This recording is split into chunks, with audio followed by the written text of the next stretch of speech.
Every human being has certain strengths, as well as some weaknesses. However, what often differentiates those who become the most successful and effective, as opposed to weakest and least meaningful/relevant, is how well they identify their personal strengths and weaknesses, and best utilize areas of strength and address areas they might be weakest. Although this understanding and realization is important and relevant to everything we do, there is perhaps no area where it is more essential than as it pertains to being an effective and sustainable leader. Therefore, it is for that reason that an essential component of any professionally designed leadership training and development program must be to take sufficient time and pay enough attention to know and use one's strengths. The 6 areas listed below are what should probably considered to be the most necessary for someone who wishes to lead, to possess, and use properly. 1. Persistence and perseverance.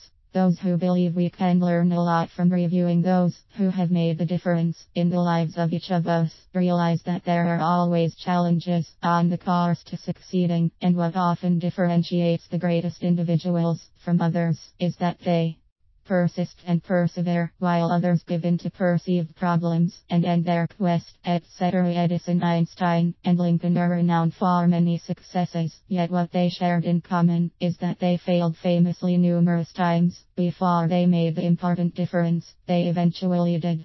Edison had many failed experiments and ideas, Einstein had setbacks and criticisms, and Lincoln was defeated in numerous campaigns on his way to becoming one of the most significant presidents in U.S. history. 2. Using strengths optimally.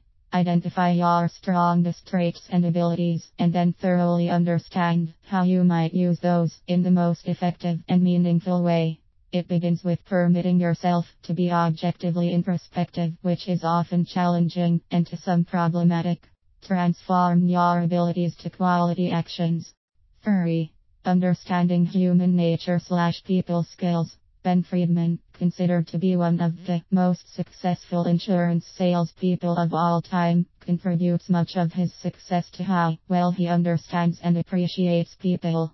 No matter how skilled one is, unless you can get others to care and buy in, you'll never get the results you seek. 4. Transforming experience to expertise. Why is it that two people can have similar backgrounds and experiences, yet one proceeds to be truly expert, while the other never does? Merely being there or doing something doesn't necessarily make you proficient or skilled, unless you take something that you can duplicate in other related, somewhat similar matters. 5. Creating a viable action plan and implementing it. Make your plan become a positive reality by considering needs, the group's mission, and numerous alternatives, and proactively moving the conversation forward in an actionable manner. 6. Motivating others to buy in. No leader can do it all himself. Great leaders openly and transparently articulate their reasoning, explain the needs they will address, and move others to get involved by explaining benefits and answering questions, needs, and concerns. Know your strengths and use them properly, and address your weaknesses proactively. Strong leaders often get more achieved in a timely manner.